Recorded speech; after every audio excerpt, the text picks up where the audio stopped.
Okay, let's start with this warm-up example that'll introduce us to the topic for section 5.9, which involves doing approximates of integrals. The first one we'll get is approximating the integrals using trapezoids, and then the second formula that we'll get will be used to approximate integrals using actually parabolas and using the area under parabolas. So this example where we're going to approximate the integral from 0 up to pi of x sine x dx using just 3 trapezoids is going to really help us to figure out what's a formula we can use in general to approximate integrals using trapezoids. And at the end, we'll actually evaluate the integral using the method that we would need for this integral. Since it's an x times sine x, we probably want to use integration by parts for that, and then we'll figure out what the difference is between the actual value and our approximate and see how close we got. Okay, so first let's start by drawing a picture. So for our function, you probably don't know off the top of your head what the graph of x sine x looks like. So let's do a graph set y1 equal to x sine x. And then for our window, we definitely want x to go from 0 to pi. I don't know, a good scale might be pi divided by 4 or something like that. And then for the y, let's think about what are the y's that we'd get out. So when we plug in 0, we'll get 0 since x is 0 there, and actually sine will be 0 for an x of 0. And then as we increase, x is going to always be positive, and sine x is going to be going from 0 to pi and always be a positive value too. So our values are going to go from 0 and be positive, and the largest value you can really get out is if we have maybe a 1 for sine and a pi for x. So the largest we could possibly get out is pi, even though we won't because it's at the end and it'll be actually 0. But we might as well go up that high. So let's do y from 0 to pi as well, and do the scale for y as pi over 4. Okay, and then the graph that we should get, I can't show you that very well on the camera, so I'll draw it.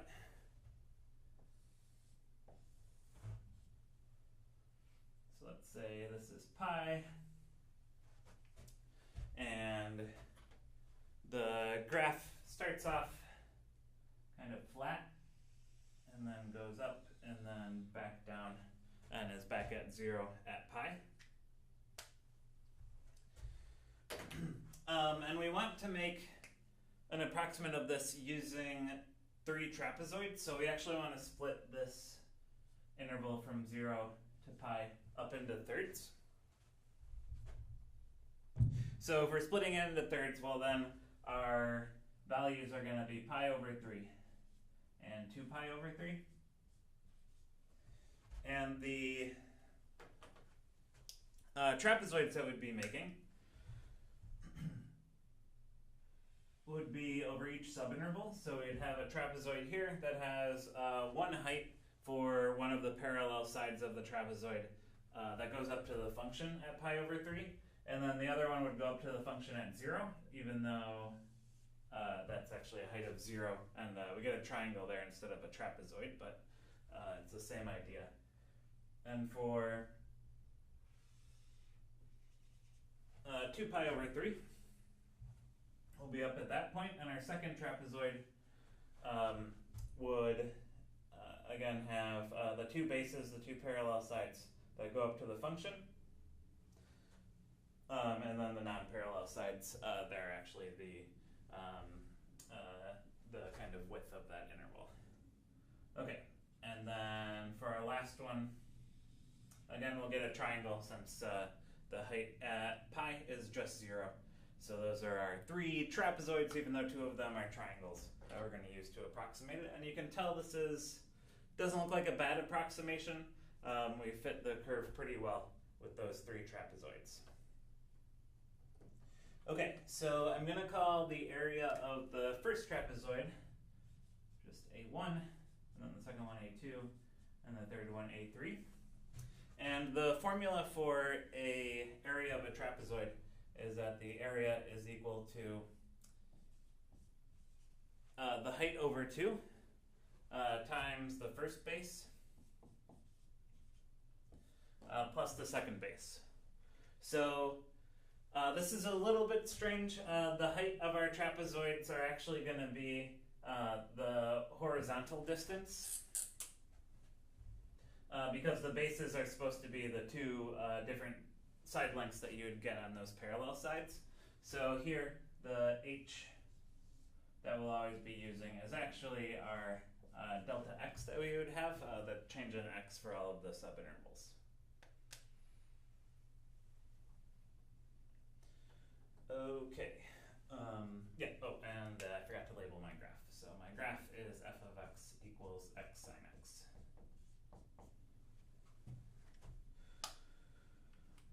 All right, so then how we're going to approximate this integral. Put it over here. We'll do the integral from 0 to pi of x sine x dx is going to be approximated by the area of this first triangle plus the area of that trapezoid and then the area of the third one. And just to develop a formula here, I'm going to treat these guys like trapezoids, just where they have one base is length 0, just so we can see the formula. Okay, so then the formula that we'll get, or the values that we'll get for those areas, the height of this first trapezoid is going to be delta x, and we need to do delta x divided by 2 for the beginning of our area formula. So it'll be delta x over 2, and then times the bases, which I'm going to write as f of 0. So plug 0 into the function to get the height here. We know it's going to be 0, but just to see how the formula works out, we'll write it out. Plus the second base, which would be f of pi over 3. And that would be the area of our first trapezoid or triangle. Okay, and then plus, and I don't have much room here, so sorry for probably having to use a bunch of lines here. We'll add to that, again, delta x over 2 for the height over 2.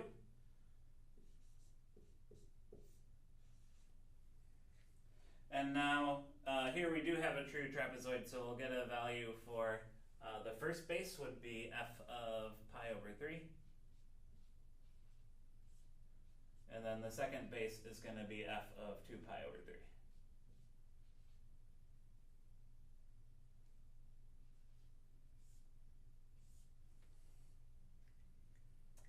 Okay, and then add to that our last area, which will be, again, the height over 2, so delta x over 2.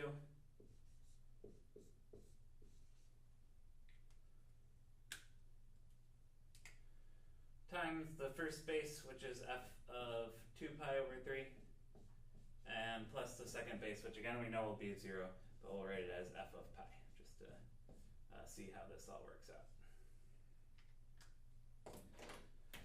Okay, so now that I've got those, I'm going to erase this and give myself a little bit more room.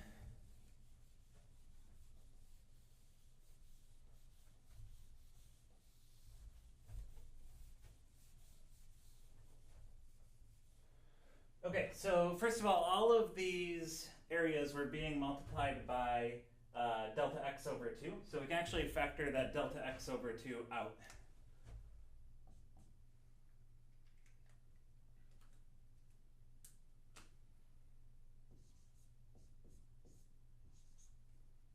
And then what we're going to be left with is, well, we'll have one of these f of 0s. But then in both that first triangle and the second trapezoid, we were using f of pi over 3 as one of the bases. So we actually end up with 2 of those endpoints for that first interval, or 2 of the f of pi over 3. And we also ended up with 2 of the f's of pi over 2, since that was the base for 2 of the trapezoids.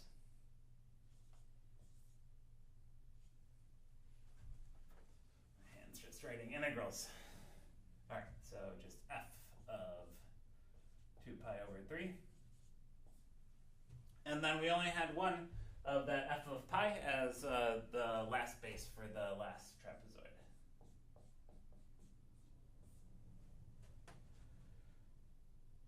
Okay, and this is the line that kind of gives us a general setup for using trapezoids to approximate the integral by approximating the area under the curve. It's always going to be whatever your change in x is for how many subintervals you have, which is the normal formula b minus a over n. Whatever that is divided by 2, and then multiply that by the left endpoint of the first interval plugged into the function, and then 2 times the endpoints of all of the other intervals plugged into the function, except for the very last endpoint, your b value is just going to get 1 times that, not 2 times that last value. So it'll be all 2's in the middle, except for the 2 ends only get 1. Okay, so let's now go through and simplify this and see what we get. So we'll end up with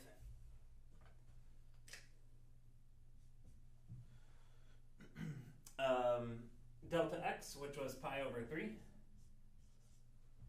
times a half for just dividing it by 2.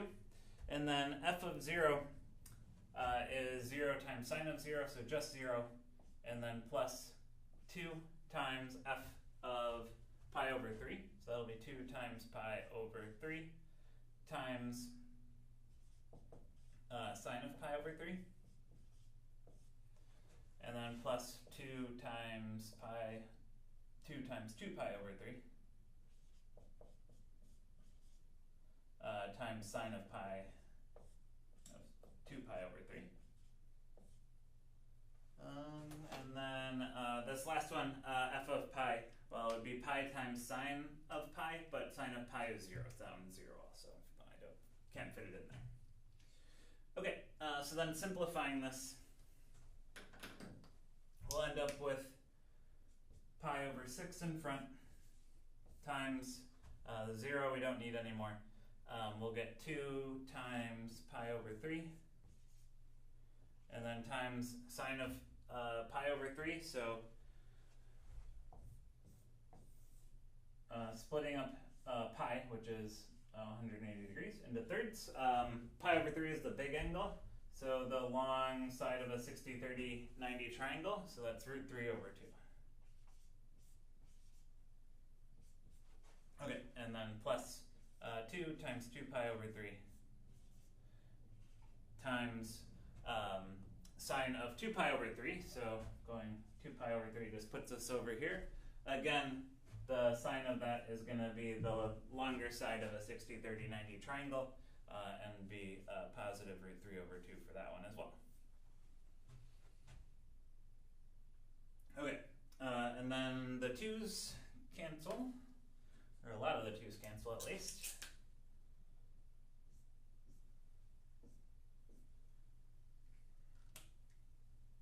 And we end up with pi over 6 times pi times root 3 over 3 plus 2 pi times root 3 over 3. So we have 1 pi times root 3 over 3, and then 2 more pi times root 3's over 3's. So we end up with 3 pi times root 3 over 3 inside of there. So pi over 6 times 3 pi times root 3 over 3, and again the 3's cancel.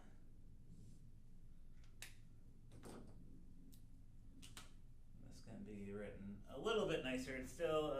ugly value, but to get the exact value for the area, those three areas added together, we'll end up with pi squared times root 3 over 6. Okay, so that's the exact value for the trapezoids. Let's just get an approximation for this, though, to see how much we got.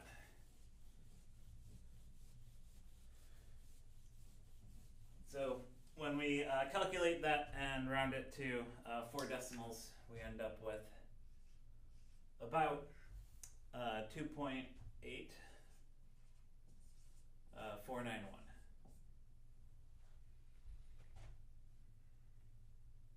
Okay, so that's our approximate using the trapezoids, but we were also asked to actually evaluate the integral, so let's try that now.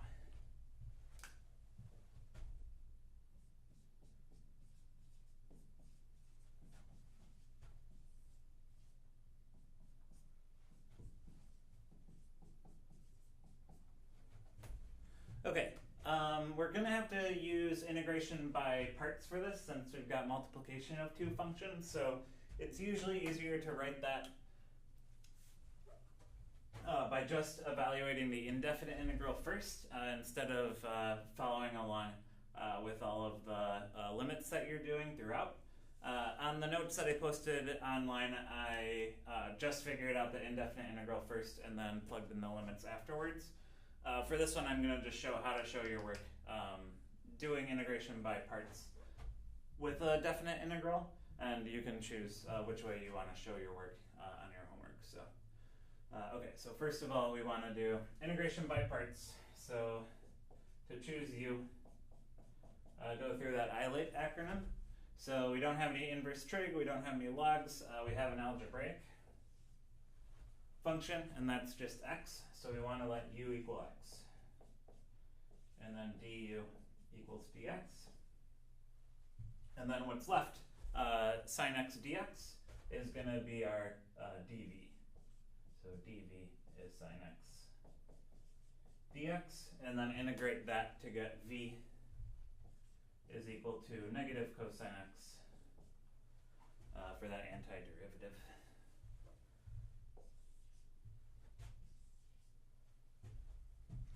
Okay, so using that substitution, we'll end up with, remember it's u times v, but that's not an integral anymore. So when you're doing u times v, you're actually evaluating that from 0 to pi. So that u times v, which is negative x cosine x, needs to be put into brackets, and it's being evaluated from 0 to pi. Okay, and then we're subtracting off the integral of v du. So now that one's an integral. We'll get negative cosine, so instead of doing minus, we'll get addition of the integral from the same limit, 0 to pi, of cosine x dx.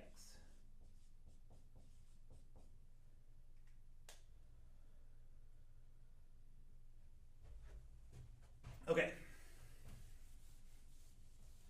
So where does that leave us?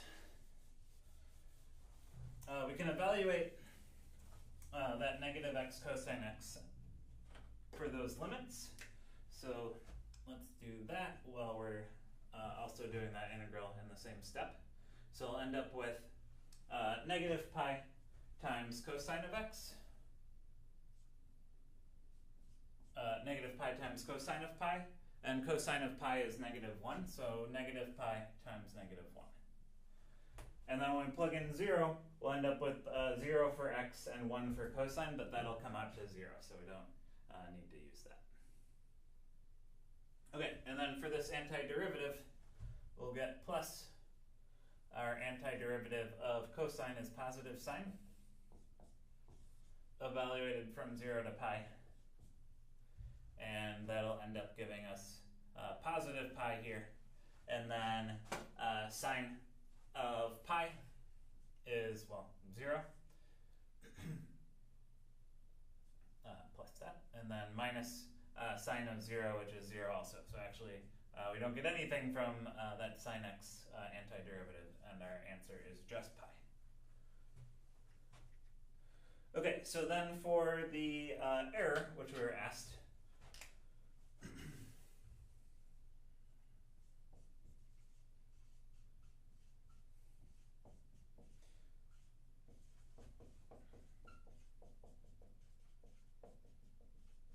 so the error of an approximation is just how much you're off by.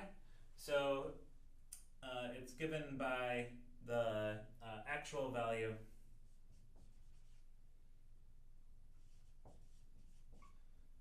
well, the absolute value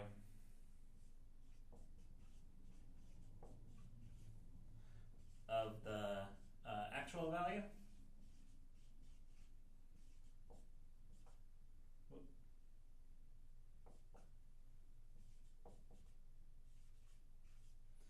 minus the approximate.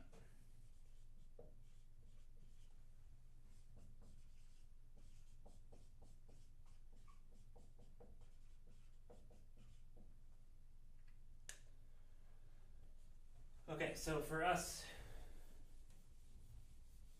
our error, if we were going to compute exactly what it was for this, usually it was a capital E for error. So our error would actually be equal to the absolute value of the value for the integral, which is pi, minus our approximate, which was, if you remember, the pi squared times root 3 over 6.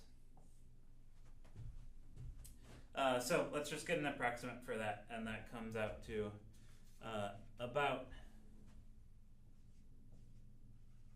0.2925. Okay, when the actual value was pi, so a little bit over 3. Not a bad estimate, but still off by quite a bit. So yeah, but yeah, a pretty good estimate. For only using 3 subintervals, that wasn't too bad. Okay. All right, so the next slide just goes over the formula that you'd use to do a trapezoidal approximation for any integral. And we call this the trapezoid rule.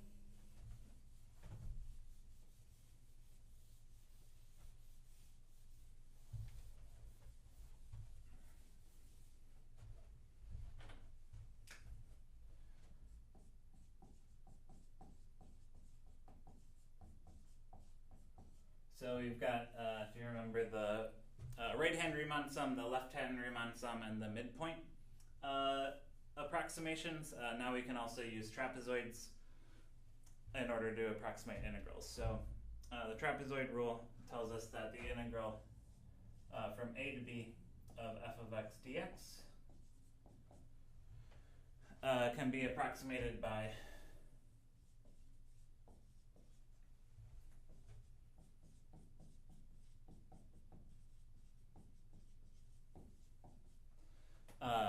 the sum of a bunch of trapezoids. And the notation for that, so remember, right-hand Riemann sum is R sub n, left-hand Riemann sum is L sub n, the midpoint rule is M sub n, and for the trapezoid rule we just use a capital T sub n. And what it's equal to is, comes right from that formula that we had in that one line from the warm-up problem. So you'll take your delta x, your change in x, divided by 2, which is going to be the height of all the trapezoids divided by 2. And then all of the bases, if you remember, we only get one trapezoid with the base of the left end point of the limit of integration. So it'll be f of x0, which remember is a, but then 2 times f of all of the other endpoints. So 2 times f of x1 all the way up to 2 times f of xn sub 1. So the endpoint right before the last one. And then plus just f of x sub n, because we only get that as one of the bases in the trapezoids. Okay. All right, and then just writing down what the xi are and what delta x is. It's the same as what we use for the Riemann sum. So delta x is always the interval length b minus a split up into the n subintervals. And xi starts at a, and then you add always I times delta x to get the endpoint of your ith interval. Okay. All right, so let's do one example of this. And we'll do the same example using the other approximation that we get in this section, which is Simpson's rule. So keep in mind how accurate or the number we get here, because we'll compare it to the other value we get at the end. Okay, so for this example, we're going to approximate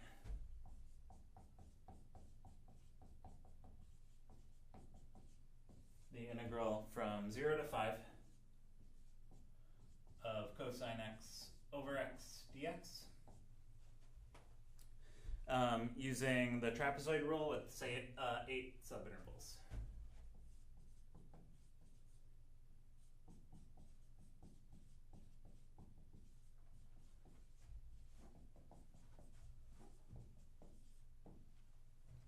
Okay.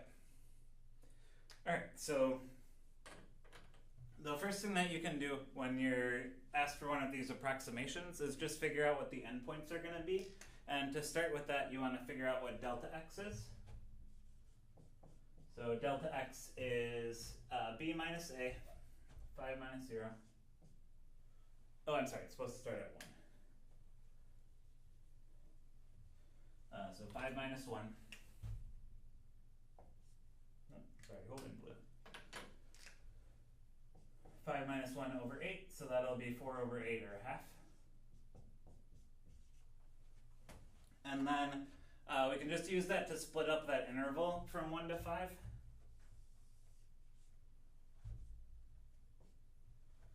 And figure out what our endpoints are going to be. So we got to split it up into ace, so split it in half, split it into fourths, split it into ace.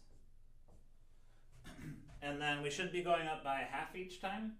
And we're not really going to be able to get the exact values for this, since we're going to be computing cosine of these whole numbers or a half numbers. So we might as well just use decimals for this. We're not going to be able to simplify them. So just do 1, 1.5, 2, 2.5, 3, 3.5, 4, 4.5, and then 5.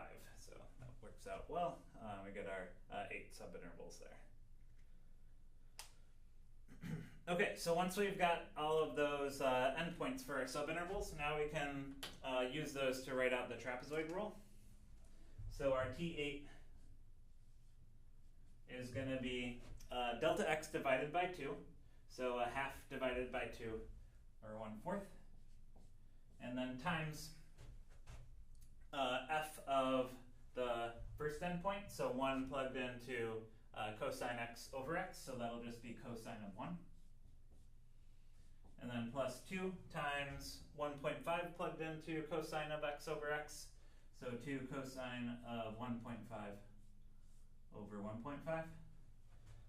2 again, 2 cosine of 2 over 2 plus 2 cosine of 2.5 over 2.5 plus 2 cosine of 3 over 3 plus 2 cosine of 3.5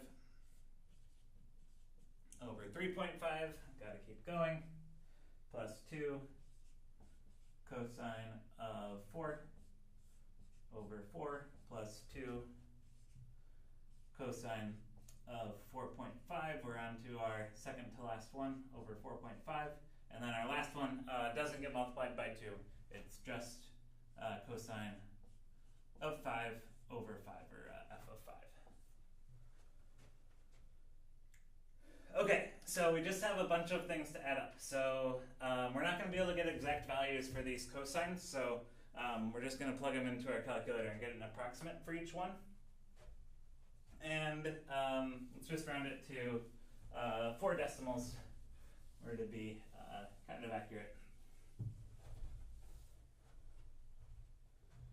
So what we get, again, just plugging it into a calculator, don't need to try to simplify it at all, is that it'll be about 1/4 times 0.5403 plus 0.0943 minus 0.4161 minus 0.6409 minus 0.6600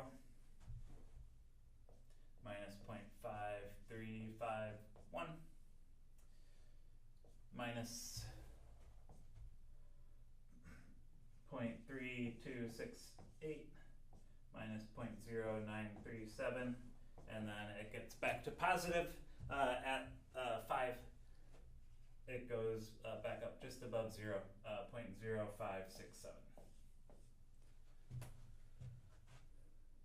Okay, and just calculating that and rounding to 4 decimal places again, we'll get negative 0.4953 as the approximate. Okay, so if you're ever doing this, it's a good idea to just check your answer by graphing and seeing if that number makes sense. So just set, again, y1 equal to cosine of x over x. And then, well, what we can get out for cosine of x over x, cosine's got to be between negative and positive 1. And we're going from 0 to 5, so it could be any value in there. And then we're dividing by x, which is a positive value, and also larger than 1. So we should be between negative 1 and 1. And we don't really know where we go from there. So when we graph it, though, you should see a graph that looks like this. So let's do 1, 2, 3, 4, 5.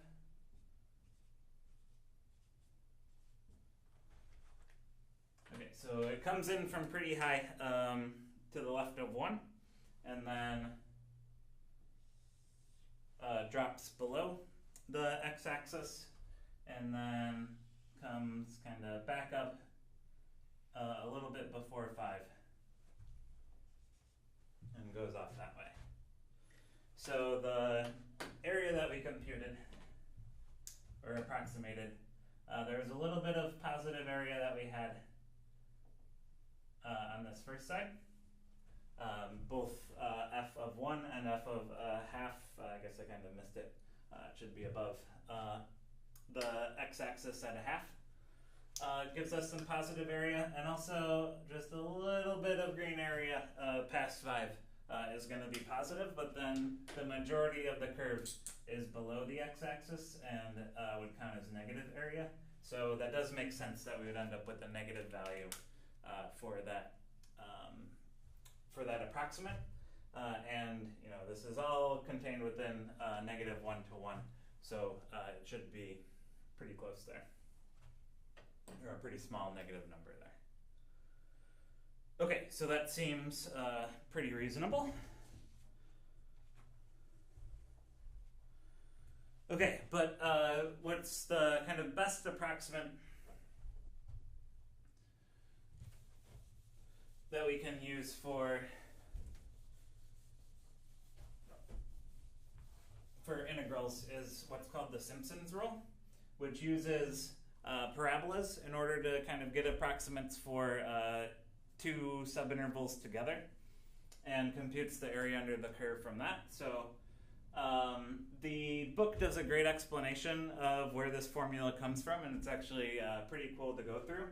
But in interest of time with getting these 2 sections together, I'm just going to give the formula and we're going to use it. But I'll post kind of how that works online later when I get the chance. But for right now, we're just going to do some examples. So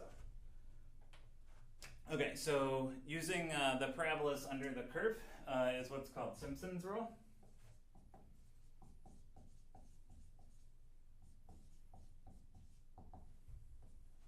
And what this does is if you have a function f of x,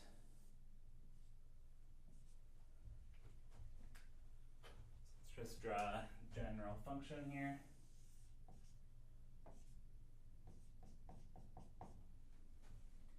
And you're approximating the integral from a to b.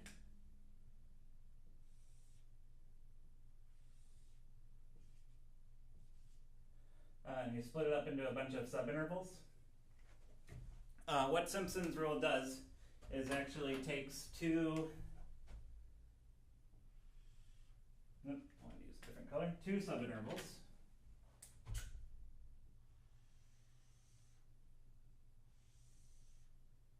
And uses those 3 points it gets from those endpoints of the two subintervals to make a parabola that fits pretty close to the curve, and it computes the area under that parabola. So it would be that red one for the first two subintervals, and then actually you need two subintervals to make the next parabola.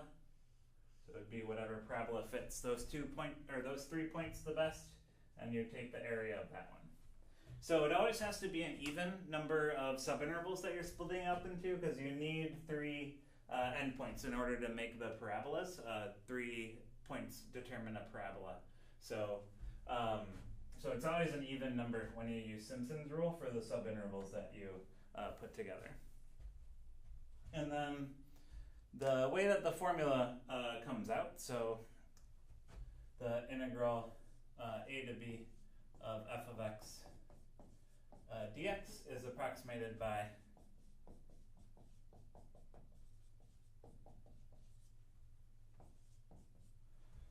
so Simpson's rule is s sub n, and the formula is that you take delta x computed the same way and divide by 3, and then multiply it by f of x0.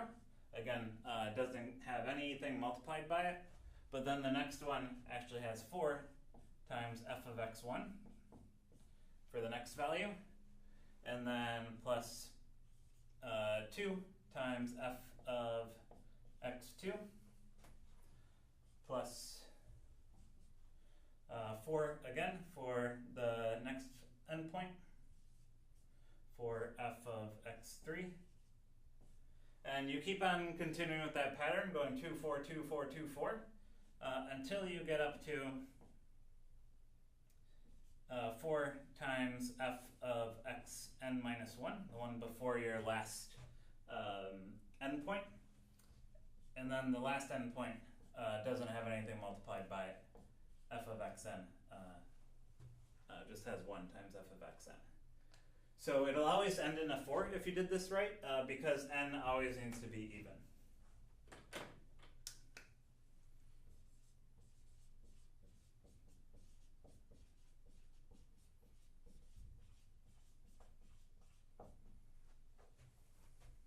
Okay, so you've always got to split it up into an even number of subintervals, again, in order to use 3 points to make all of those parabolas.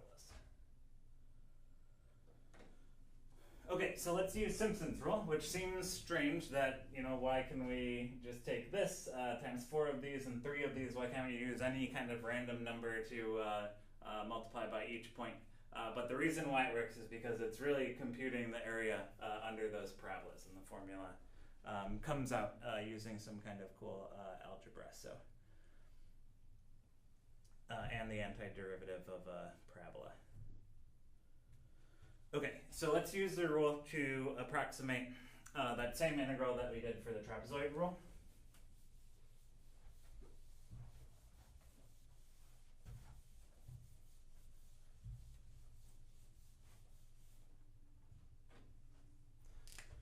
Okay, so we're gonna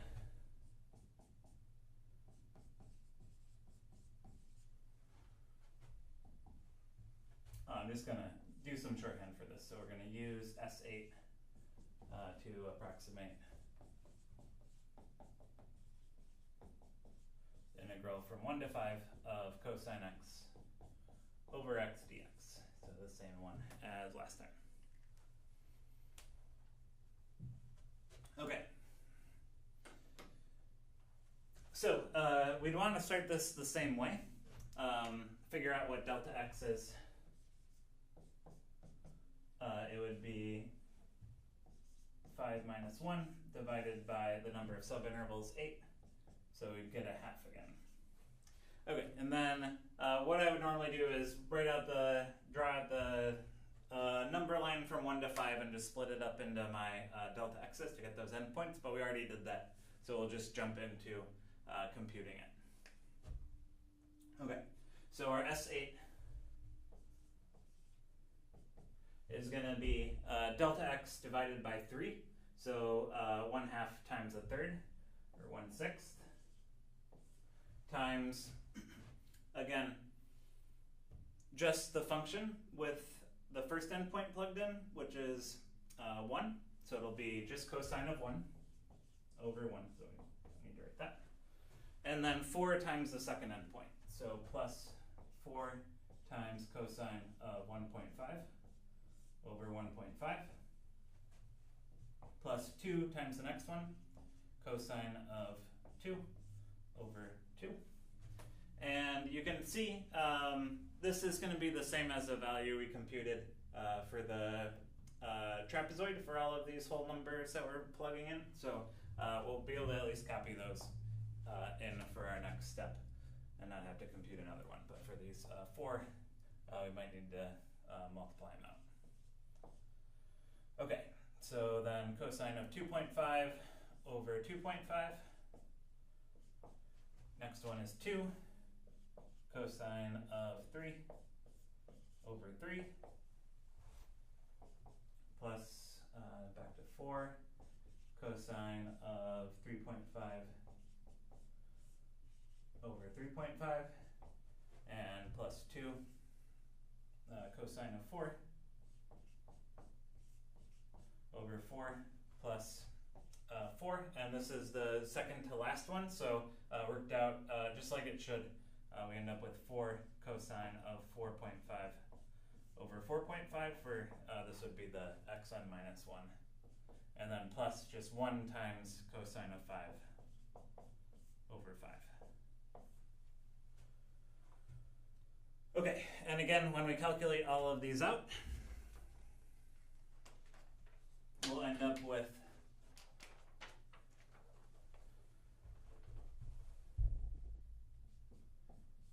1/6 times 0.5403 plus 0.1886 minus 0.4161 minus 1.2818 minus 0.6600 minus 1.0702 minus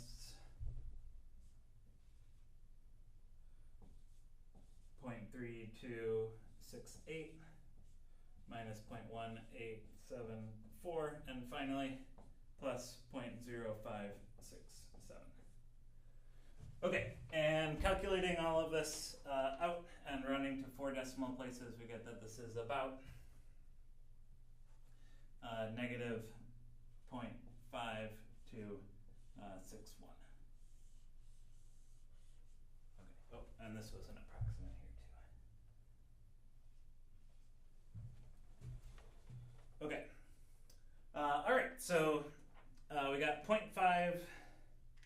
negative 0.561 for our Simpson's rule, and we got negative 0.4953 for our trapezoidal rule. And if we actually use Mathematica for this, we end up getting an approximate of